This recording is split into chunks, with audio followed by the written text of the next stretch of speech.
Umuwi ka na sa Pilipinas. Ayan. Yun, oh. Sino ka mauna sa amin?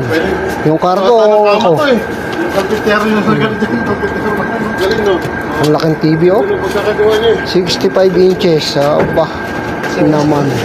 Sarap panoorin niya sa Pilipinas, oh. Sa laki. Ha?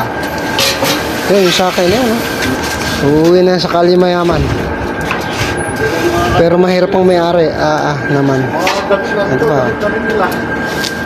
Pangasinan na nakanaan. Nabibigat eh. Diba? Ano yun mga... Ano ba yun? Barbell ba yun? Barbell.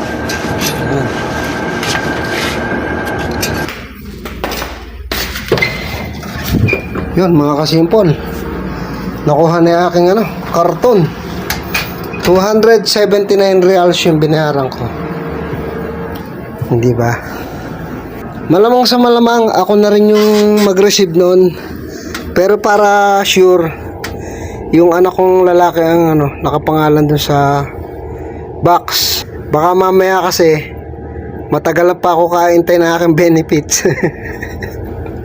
pero hindi naman.